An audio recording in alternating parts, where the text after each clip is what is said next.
Our speaker today, Jürgen Neyer, is professor of European and International Politics and founding director of the European New School of Digital Studies at the European University Viadrina in Frankfurt an der Oder in Germany. He is currently a visiting scholar here at the Center for European Studies. Dr. Neyer has published widely on European governance, deliberative democracy, and digital sovereignty. His presentation today is based on his current book project. And once again, the title of his presentation is Failing European Orders, Pathological Learning in the Past and Today. Jürgen will speak for about 40 to 45 minutes, and after that we will hopefully have a lively exchange. So Jürgen, the floor is yours. Thanks very much for doing this. Thanks, Achim, so much for the nice introduction here, and thanks for everybody at Carleton University for having the opportunity to spend this nice term here. It's just it's really beautiful to have this kind of winter here, a winter which we, I think, haven't had in Germany for, I don't know, 20 years, snow, sun. It's just beautiful, nice being here. And let me just add, it's just fantastic to have this environment for working on a book project. And that is what I want to talk about today. A book project which I pursued for the last couple of years. I never found the time to really finish it or to just approach the finishing line, anything like this. I hope very much I'm now here in something like a finishing line, but to be honest, it's the first time that I'm really presenting that to an ambitious scientific audience, and therefore I'm really very much interested in getting your feedback. So please be not shy with critique. Fire from all cannons that you have, and just give me all the insights, the reflections that you have. I need that in order to make it better as it is now, as it stands now. So with no further ado, I'd like to share my screen and start the presentation. So Failing European Orders, Pathological Learning in the Past and Today. That is the title of the book. It's a German book, to be honest. So everything that I'm talking about now is translated from German. So if I, from time to time, run into a problem with finding the proper terms, so please forgive me on that, and I nevertheless try my best. So for those of you who never have heard who I am, what I did in the past, Achim already said some nice words. Here's a book which you might want to look up. It is, however, to be it's a bit of embarrassing, but it's already 10 years old, my last book. Maybe you want to give it a read if you feel bored. So I think it's a nice thing as well. Okay, the talk, the structure of the talk, it'll go basically in 6 parts. I start with a puzzle my research questions. So what is it that is really what I'm dealing with, why I'm dealing with the topic? How did it come about, and what is the specific question that I'm trying to answer? The second part will be a theory part, and that might become a little bit theoretically ambitious. I hope I make it to communicate the story and to fill in the necessary details for making clear to you how I perceive the reality, what is my specific lens through which I observe what I see. Third part, case selection. I talk a bit about my material. So what is that I draw my insights from? And just to give you one line on that already, it'll be something like 2000 years of European history. So it's a bit immodest. I'm aware of that, but yes, that's what the book's going to be. Inferences, 4th part, 5th part, implications, and 6th part, what to do. That is what I plan, and I start with my puzzle. So this is the first part of the puzzle. What you see here on this slide is the difference between the social Europe that many of us would love to see and the real Europe that we are observing. Social Europe is a European order with positive integration, so with redistributive mechanisms, European policy making not done by the member states in social policy terms, but on the European plane, demand-side economics, so a policy which is aware of those who have problems with supply-side economics, with the social downturns of supply-side economics. A social Europe, so to say, of these composed of these components, these 3 components, that would be something that many of us would assumed to be stable, to be a proper insight of the inner war period lessons, the Polanyian insight that a democracy and capitalism only goes together if it's somehow encapsulated in a social dimension. That is what Europe is missing today. What we have negative integration, a dominance of negative integration. Fritz Sharp, Streeck, many others have written a lot about that. National sovereignty is still dominant in European policy making, especially in social policy making. Supply side economics, we have that pretty much since the beginning of the EU. It has been emphasized in the last 10, 20 years, probably even since the Treaty of Maastricht. So we have a rather unsocial Europe. We have a European order, a supranational order, which is pretty much detrimental to what many of us would expect to be a stable, a sustainable social order in Europe.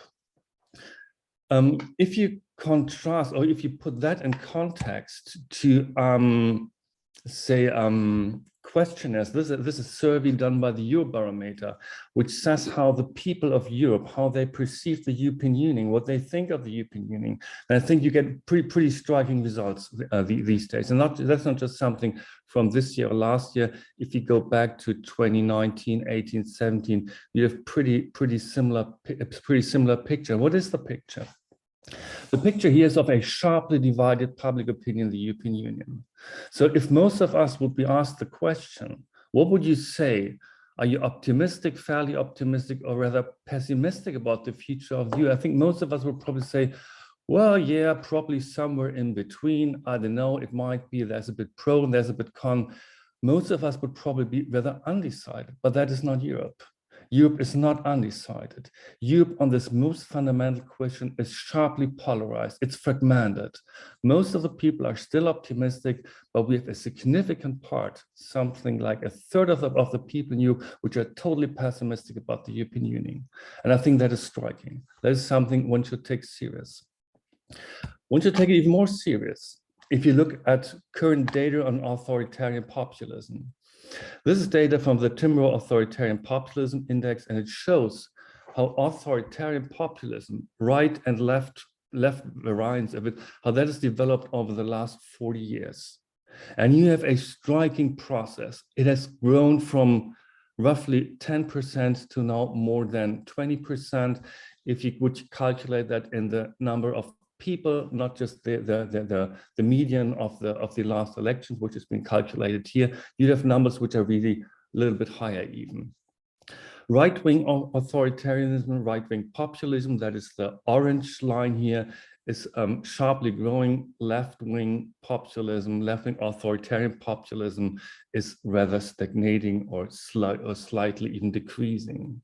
So put that together, the sharply divided attitude of the public opinion in the European Union on its general future, put that together with the authoritarian populism, put that together with the unsocial structure of the European constitutional order, and then I think you might join me in the opinion, well, we have a problem. There's a significant problem in the European Union. It is a structure which is rather unsustainable. We see that in the United States, we see it in Canada, we see that all over the world, that this trend towards liberalism, that's not the only process, but this trend towards liberalism is somehow tightly connected to a growing unhappiness of a significant part of the population with the way we organize our societies. My general interpretation here is the promise of the open society, which had as one of its components after World War II, that it's good for everybody, that there's something in for everybody, that we're all gaining, that we're all profiting. This promise is no longer credible for all of us. There's a significant part of the population which has massive problems with this post-war deal. And the argument here is there is much of it to blame on the European Union. So the question now is, and here comes the research question, why is there no major reform to the European order? Why have we discussions of a social Europe since, I know, 30, 40, 50 years, and nothing significantly is happening? Why is that the case? In order to approach this question, I'm walking a rather unfamiliar path. most of the arguments dealing with those kind of things, they look for the institutional order, they look for the legitimacy resources, they look for the policies of the member state, they look for the veto power of Germany and find some reason in there. That's not what I'm going to do. What I want to do here in this book project, I want to set the EU in context. I want to treat it as not a non-sui generis body, but as a political order which can be compared to other political orders. I want to learn from other political orders how they dealt with those problems, what kind of problems they faced when having had similar situations. So I want to give my argument additional argumentative thrust by putting it in historical context. I draw here from the insight of Levitsky and Ziblatt, who argue that history rhymes. So it means there's a basic lesson to be learned from earlier moments in history. History is not repeating, it's not repetitive, but it rhymes somehow, which means the tone is the same over and over again. The words change. The way the melody is being played changes, but the melody is pretty much the same again and again over time. So I take this as an assumption. A third building block of my argument is that in order to put the European Union in comparison, in context with other political orders, I need to go for a pretty abstract political theory. So I need to abstract from all those components which are so specific to the European Union and got to find those components that are specific to political orders.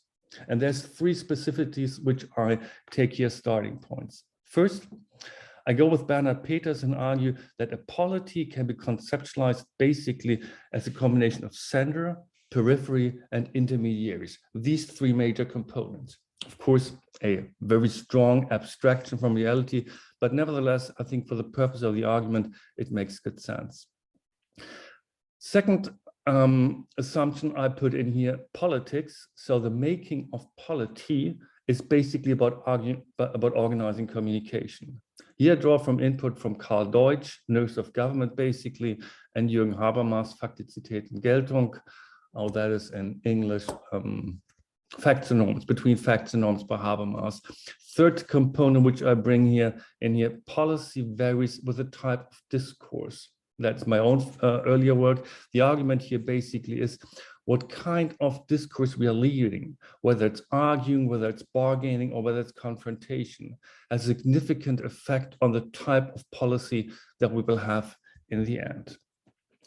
I will explain all this in more detail in a moment. Just give you my fourth building block, and that is the concept of pathological learning. That lays at the heart of Nurse of Government in Karl Deutsch's book. It's the argument that polities have the capacity, the unfortunate capacity of learning to unlearn, They not just forget, but even more so, even more serious, they have the capacity to cut the nerves between the political center and the periphery, to cut out the intermediaries, and thereby to forget to communicate between the levels. And that is pathological learning in Karl Deutsch's terminology. So if I put these components now all together, then something emerges like a theory of pathological learning, which can be traced over time. And this theory of pathological learning starts with three different states of a society. A first state in which society can be is the state of peace. Peace is a state where the center, the intermediaries, and the periphery, where they're integrated by means of arguing. We have discursive processes between a periphery voicing concerns, a center which is responsive, a periphery which just integrates the feedback from the center, intermediaries which help communicating between the levels. It's the discursive society. It is, if you want so, a kind of approximation to the Habermasian ideal of a discursively integrated communicative society. That is what I call peace. There's a second state of a society, and that's what I call dissidence. Dissidence happens if centers become non-responsive, if intermediaries feel getting ignored, and if periphery feels the need to become more voiceful, louder, to send out signals more noisy than before. If argumentative process turn into bargaining, if we start to no longer accept the law because we are just coerced into the law if the police is there. Or if we only do so, if we no longer do so out of a feeling of loyalty, if this civil loyalty, which most of us normally have, complying with the law, although there's no policeman standing behind of us, if that no longer is the case, if we only comply because we're forced to, if we just have a society integrate on the means of bargaining, which is exchange of promise and threats, but not argumentative purpose anymore. Third state of society, which I have here, is a state of conflict. And that is if intermediaries become irrelevant because a center has become so repressive that it directly just signals its commands to the periphery, if the periphery is only expected to comply, but if the discursive process, the discursive integration of society, if that breaks down. So pathological learning, forgetting to learn, learning to unlearn, cutting the nerves of government, cutting the integration between the different layers of society, between center, intermediaries, and periphery. That is pathological learning. That is how I use the term, of course, taken much on board here from Karl Deutsch, Jürgen Habermas, and Bernhard Peters. Bring that together. That's a kind of the social theory in which I integrate my analysis. That might sound a little bit complicated at the moment, a little bit complex and hard to swallow, but I think it'll become more plausible over time during my further discussion here. So let me go on here. The question is, when does this take place? So when do we have this process from peace to dissidence to conflict, or from peace to unpeace? When does that happen? Under what conditions? What must happen? How can we put in the European Union social conflict here? Are we somewhere in this process? Can we use the European Union somewhere as a case for putting that in here? How does that work? How have earlier orders dealt with that process? How has that unfolded? So what I do here, I start with the most different case design. So I look for most different political orders in the European past and try to infer a certain pattern of how peace has evolved into unpeace, how that has happened. And the cases that I'm looking for should only have one commonality. They all got to be political orders. They all got to be cases of pathological learning. And the case selection looks like this. So here you have my definition, first of all, of what a political order is. A political order is a combination of authority and coercion. It's an order where you have an institution which has the authority to utter commands, laws, directives, whatever, and has some kind of means of coercion. Both can, of course, vary among a long and wide range along a continuum. I have here ideal types, 4 ideal types. So authority can be a monarchical authority and can be a polyarchical authority. Monarchical authority, if there's only one institution which is in charge. Polyarchy, if there's a set of institutions which must somehow coordinate, communicate, agree on in order to have some kind of authoritative statement. Coercion, pretty much the same. Again, I distinguish between monarchy and polyarchy, a monarchical form of authority or a polyarchical form of coercion. So then I come up with this, yes, indeed, most different case design. You will wonder, say, well, what do these 4 have in common? The Ancien Regime in France, 18th century, the late Roman Republic, 200 to 100 before Christ, the Catholic hegemony, 15th, 16th century, the fall of the Catholic hegemony, the Protestant Revolution, the liberal international system, I deliberately use the term system, not society, meaning it's the liberal international system until Second World War. What do these systems have in common? Yes, they have something very important in common. They are all cases of political orders, hugely different political orders. They cover, and that's the intention of this case selection, as many different instances of political order as possible. So they should cover the whole range. The question now is, if we apply the scheme that I had in the beginning, so my three different states of society to these cases, and if then try to tell the story, what has happened in terms of pathological learning, how has it unfolded? What were the most important points? What are the commonalities among them? Then I come up with something, with a table which looks like this. And this, of course, a table which is totally impossible. There's a table, you see, it has 20 different boxes. It has 4 large stories to be told. The story of the Roman Republic runs from something like 300 before Christ until, well, 30, 40 before Christ. Catholic hegemony, the story to be told here, runs through the 14th, 15th, 16th century.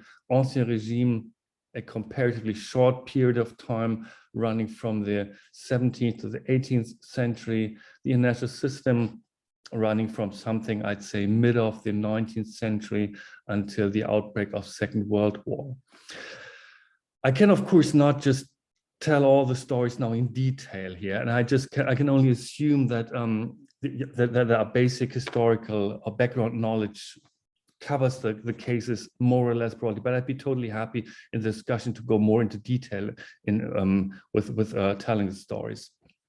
What I want to do here with the table, I want to run through all 5 of the rows and give you my reading of the lessons to be learned from history by just telling the story of relative deprivation, of arrogance of power, of pathological learning, of new intermediaries, and of unpeace and conflict. So it'll be kind of snapshots which I just paint through history. So let me start with relative deprivation. My reading of European history here is that we have in all of these 4 major cases of pathological learning, of the well, you can say of the downbreak of political law. You have always at the beginning a significant encapsulated social conflict and non-solved social conflict. So the beginning of the crisis of the Roman Republic was the victory in the Second Punic War. The outcome was that there were hundreds of thousands of slaves to be imported to Rome, which had the effect that the people, the peasant soldiers of Rome, which were coming back from the war, they couldn't go back to their fields as they did in earlier decades, but they were just they were competed out of business by slave. Actually, they were turned into the proletariat of Rome. We have not similar, but I say a structurally similar process in the beginning of the end of the Catholic hegemony. You have through the 15th century into the 16th century, a process of intensifying oppression of peasants in Europe. You have in the Ancien Regime, a story in the 18th century of growing intensity of food shortages. And you have in the international system, the major problem of the reparations in Germany. You have an impoverished population in Germany, a population which only 30, 40 years before, 20 years before the beginning of the First World War thought they were becoming the kings of the world. Now some were being, subjected to reparations, having had to pay mass unemployment, poverty, and everything. So the beginning in all my 4 cases, is a massive social problem.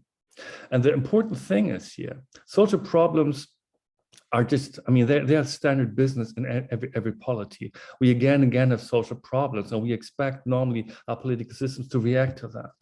So the periphery, so to say, voice its concerns via intermediaries to the center. The center is expected to react. The center is expected to solve social problems, to do something about it, and somehow reduce the social problem. In all these 4 cases, that did not happen. We had, an arrogance of power in all of the 4 cases. So the Roman Senate did not react to the social problems of the Roman peasant soldiers. It was just ignoring them. Even worse, it was killing their leaders, the Senate. this SPQR says a little bit about the self-understanding of the Roman Senate back in the time. It stands for Senatus Populusque Romanum, which means the Senate and the people of Rome. That was the sign that the Romans were carrying when they went into battle. And it meant that the Senate was not part of the Roman people, but the Senate was here and the people were there. They were together forming the Republic, but the Senate was not in its self-understanding a part of the people. The pathology of the Borgia popes, I mean, you know that probably. You have at the same time a strongly oppressed, impoverished population north of the Alps. German peasants, they were starving. They had really bad time. And you had the parting Borgia, which were just building the Peter's Dome and were just, well, doing everything they liked, but not just caring for the business. So the arrogance of power is also here totally relevant. Same in absolutism. Louis XIV, Louis the 16th. I mean, it was still partying at Versailles. There were hardly any reforms. And so we can trace the same in the international system. The United States, UK, and France, they were pretty well aware in the 1920s of the social problem in Germany. But the idea back then was that there was a massive and a legitimate cleavage between the governments, the governance of the winning powers of the First World War and the people in Germany. There was no kind of obligation that they felt for what would happen in Germany. And even worse, there was not an idea that this might be politically relevant, what was happening domestically in Germany for the international system. So the very idea of an international society where you have a discursive process among the periphery and the center, somehow mediated by somebody, that was just not existing back in the days. So we have in all four cases a kind of arrogance of power and a non-acceptance of the insight that this Karl-Deutschian argument of the necessity of a discursively integrated political system, or the Habermasian idea of a discursive society, there was nothing like this. Quite on the opposite. What we had in all four cases, we had processes of pathological learning. So we had in the Roman Republic a militarization of the system of patronage. Patronage was a very interesting system. In southern parts of Italy, you still have that today. So you have a strong integration of the nobility and the normal people, the poorer people. Poorer people are clienteles of a patron. That runs back all the time until, well, early, well, 500, 600 before Christ in the Roman Republic. And that was pretty, at the time, in the early Roman Republic, it was a system that everybody basically thought is a good thing. So it came to the help, to the support of the poor people. And the rich people didn't misuse that, but they felt obliged. They felt just in need of living up to that, to their responsibilities. We had in the Catholic hegemony pretty much, well, a structurally similar process again, which I just here labeled as excommunication of reformers. So the response in this cold barbaric country north of the Alps to the Borgia pathology, what was it? It was basically the Protestants. The Protestants didn't want to overthrow the Catholic hegemony in the beginning. That was not at all the intention. The intention was to reform the Catholic Church. It was only because the Catholic Church did not react responsively, did not somehow integrate, I say, constructive feedback loops into improving its system, that Protestants turned into revolutionaries. But that was just, it turned out in the process. Pretty much the same in the Austrian regime. I mean, Louis the 15th, so that was the grandfather of the king, which was then later on killed in the revolution. I mean, what was his response to the food shortages and his response to the legitimacy problem of the Austrian regime? His major response was an effort of re-sacralizing the institution of the king, to re-emphasizing that the king is just somehow of divine origin and therefore has a legitimacy which is just untouchable, but it was not any kind of responsive to what the problem of the time was. international system, again, what we have here, what we have in literature pretty often been described as the beggar thy neighbor policy. So when the economic problems between the major powers, the US, France, Germany, and the UK, when these problems in the world economic depression, when they turned out to become really, really, really big, there was no idea of somehow using economic instruments for stabilizing the domestic situation in Germany. No idea whatsoever. And probably even France and Britain didn't have the political room of maneuver for anyway doing that. The United States would have had that, but they didn't feel obliged. They didn't feel that they had good reason to carry the economic costs of doing so. So here again, we have the development of institutions. In all four cases, we have the development of institutions which ran counter to further integration of periphery and center. But what they were all doing, they were basically cutting the nerves of government, cutting the communicative tools between center and periphery. And what we have in all four cases as well, we have the emergence of new intermediaries. So this non-filled gap between center and periphery, this communicative void, was in all four cases filled with new kind of political entrepreneurs, which acted as intermediaries, which claimed the power to fill the gap between center and periphery. In the Roman Republic, I call it here violence entrepreneurs. That is people like Pompeius, like Julius Caesar.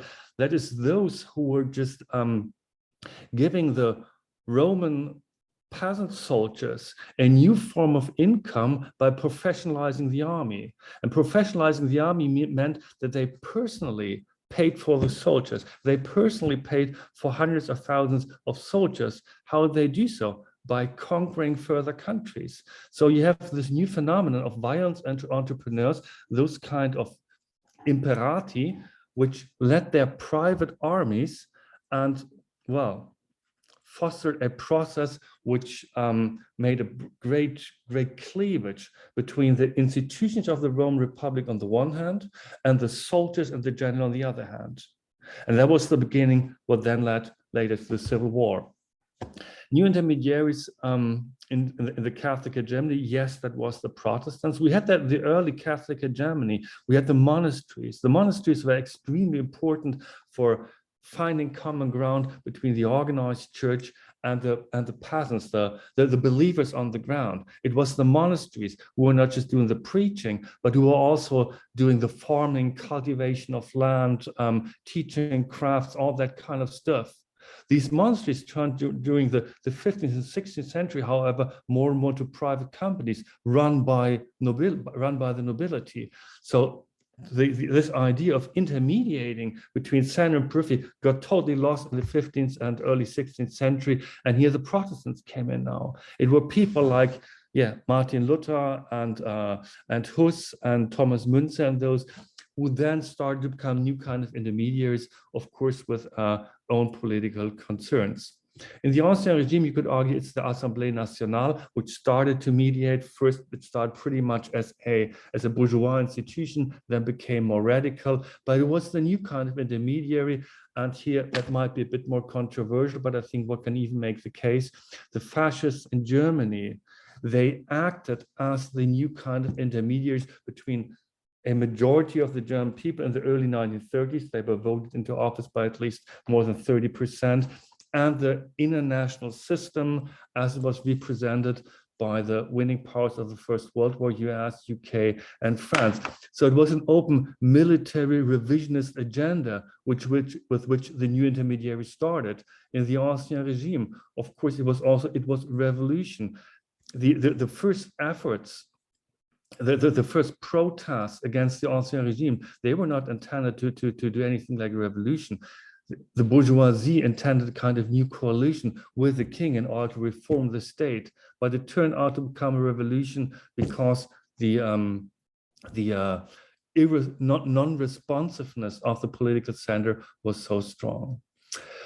So that is significant parts of the European history cut really, really short, and I'm really sorry for that I cut that so short, and much of this is probably worth discussing, but as I said, really happy to do that in the discussion. Let me just go on. I think, so bottom line of this table here, I think there's 5 findings and one general pattern which runs across European history. I think there's a certain rhyme here in European history, and this rhyme looks pretty much like this.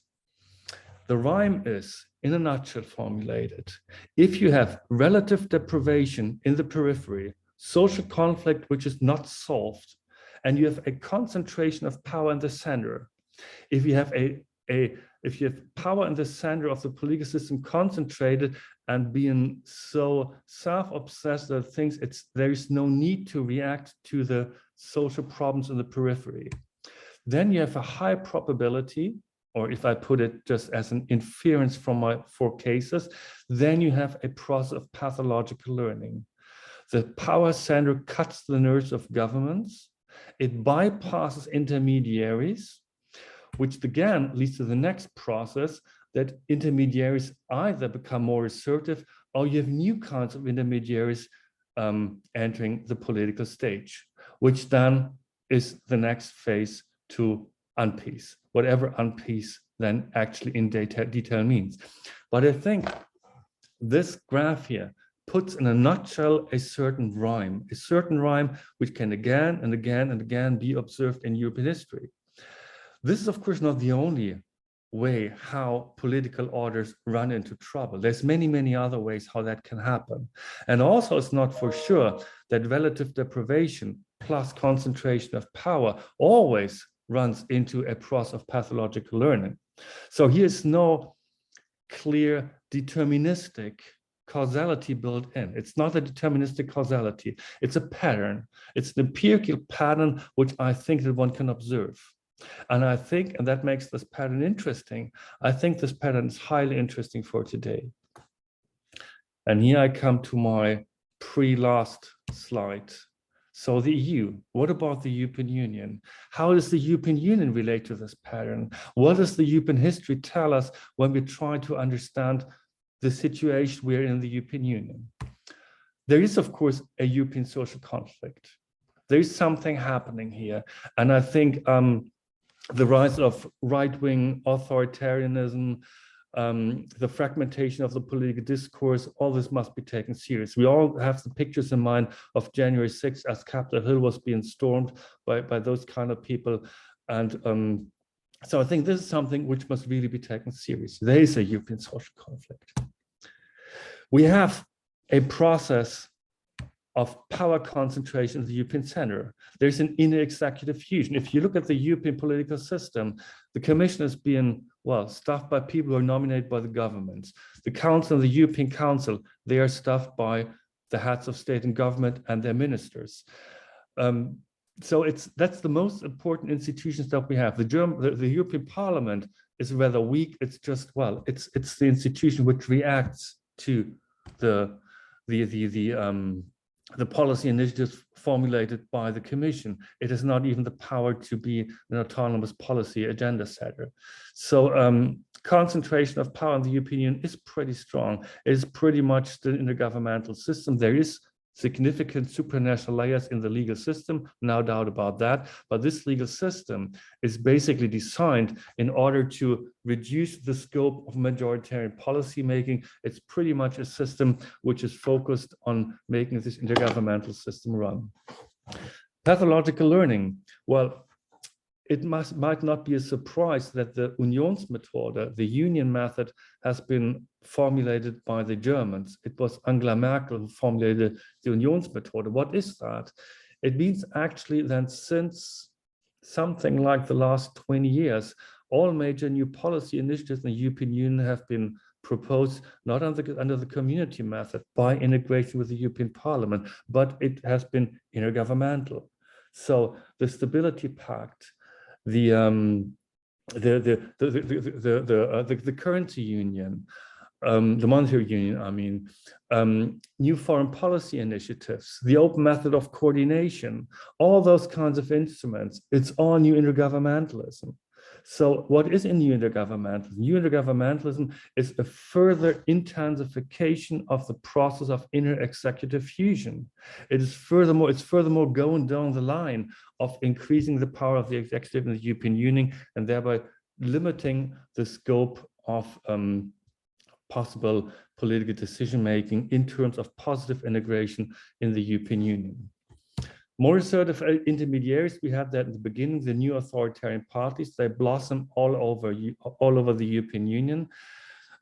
You might say, well, authoritarianism, that is only loosely connected to social process and social fragmentation. I think there's a pretty close connection. And the connection basically is that the promise, I had that in the beginning already, that the process, that the promise of the open society, of the liberal open society, so the very idea on which the European Union is built, that this promise has become, well, implausible to a significant part of the population. A significant part and a growing part of the population seems to be of the impression that there's nothing in there for them, that they are kind of structure losers in this process, and they turn towards a new promise, a new idea on which to establish the European project. Unpeace, well, we have the Brexit. We don't have the Pol exit yet, but some people say we are pretty close to that. So the allegiance of the Polish political systems towards the European Union is pretty thin. Of course, that's the Ukraine conflict now, which might change something for the coming years, but the structural problem remains. The structural problem remains that we have in the political systems of the member states, that we have there a growing and strongly critical political climate. We have massive youth unemployment in Spain and Portugal and Greece. We have a massive critical attitude towards it in the east of Germany. We have hardly anybody in the German Bundestag who strongly argue in favor of ever closer union again. We have hardly anybody probably in the European Union today, apart from academics, who very much are in favor of ever closer union. So there is a significant problem. And now comes my last slide, and I think I'm still in the limit of the time given to me. What to do about that? And I think there's 4 major lessons to be drawn from what I said so far. The first is, and that basically is the main reason for all these historical narratives which I have in there, for all these historical descriptions. I think we got to understand that the European Union is at risk. The European Union is not, it's not a safe entity. Political orders have come and they have vanished in the past. And there's no guarantee that this is not going to happen to the European Union as well. It's a highly fragile entity. The European law is backed only by the voluntary compliance of the member states. If the member states no longer comply with the European law, then the whole integration project is dead. There is no police which can coerce the member states into compliance with European law. So the idea of the European law, it's basically, well, it's a myth, which is valid as long as the member states believe in it. And they must believe, and they believe as long as they think it's a legitimate thing. And they will respond to their populations. Empowering the European Parliament, I think that's the first best way of bringing politics back into the European Union, of reducing the concentration of power in the European Union.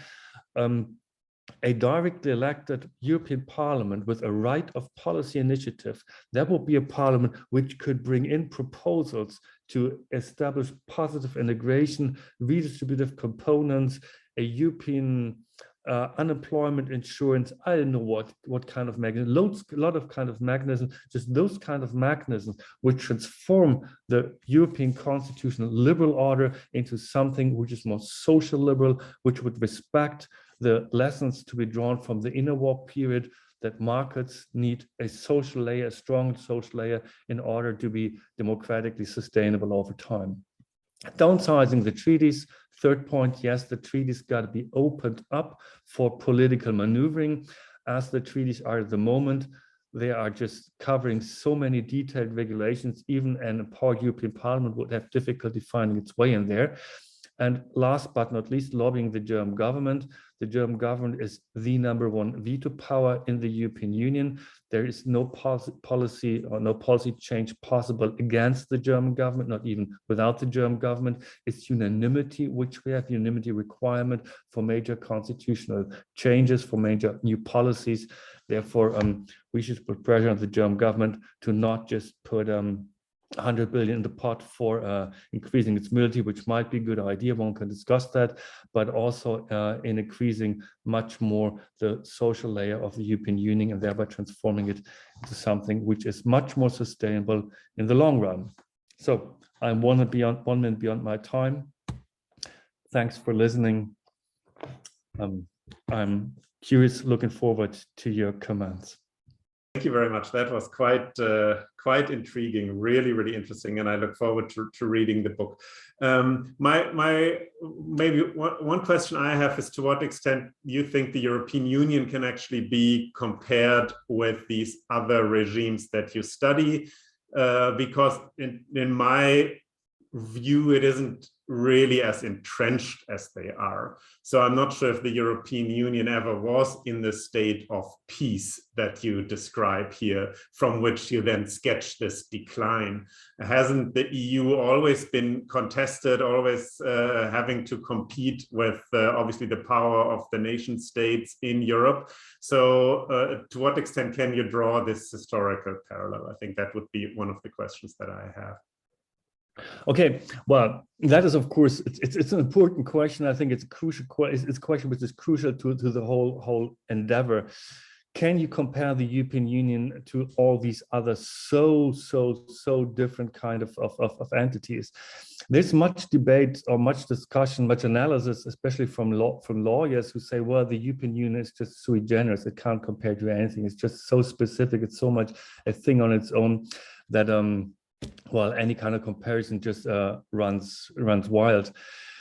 I do not think so. I think comparison means you can compare things if they belong to the same class of entities. Then you can start comparing them. So you can compare an apple and a banana because they're both kinds. They call both kinds of fruits. So you can compare them somehow. You can compare the Roman Republic and the European Union because they're both political orders. They both have a certain degree of authority in their system and a certain degree of coercion built in there. Has the European Union ever been a peaceful entity? Well, I think the Habermasian ideal, well, that was never reality, of course, nowhere and never. It's an ideal, it's a theoretical construct. But what we had in the European Union for many years, this so-called permissive consensus, right? The European Union was just, well, it was a nice thing, was not too much intruding into the social structures of the member states. It was basically limited to, well, market making, somehow limited, even reduced to certain classes of products. Much of that has changed in the 1980s with the internal market, and it's much more changed with monetary union and well, de facto financial union, just a de facto, not a political financial union. I think what has happened there, and what is the problem to me, we have this new situation of unpeacefulness because we have a European Union now which has a political and economic relevance which goes much beyond what its institutional structure is capable of somehow dealing with it. So it's a union which is living in an institutional straitjacket, which is preventing the policymakers from conducting those kind of policies that a society needs. A society needs markets plus a kind of social frame in which is integrated. It needs constitutional policies, it needs distributive policies, it needs redistributive policies. All this is lacking. And what I think is comparable in these different political orders that I'm looking at, what is comparable is the extreme difficulty that political systems have when they have concentrated powers in constructively reacting to criticism voiced by the periphery. That is the structure similarity that we can observe all there in all of these things. So the big question is, why doesn't the EU do that? Why is it so hesitant in reacting to the criticism? It's so obvious. It's so obvious there's a problem. We have the statements of politicians since Jacques Delors promising to establish a social dimension, a social Europe. That's always been high on the agenda of every speech given on Sundays. There must be a social reform. But nothing is happening in the literature. If you read the literature and look what's being emphasized there, why this is not happening, you have the argument A, it's normatively not sound, the Mayona argument, because it's a non-majoritarian policy, and a non-majoritarian policy, you can't have redistributive policies. You have B, the argument, well, the Germans don't want it, they are just blocking it, so therefore we can't have that. But I think both arguments, they're just too short. I think we have a systemic problem here. It's a problem of the systemic setting up of the European Union. The system just simply does not work because why does it not work? Because member states, the political center, and here I must say, especially my dear German fellows, they're just standing in the way, and they have the power to stand in the way. And this is a major problem for the whole institutional order of the European Union. And so I think, yes, you can compare them if you do that on a highly abstract level. And if you don't take the argument they're making too much as a kind of deterministic causality. I'm not implying that. All I'm saying, there's a pattern been in the past, and the pattern looks pretty similar to what we can observe today. So therefore, we got good reason to take the pattern seriously and to react now before it might be too late tomorrow.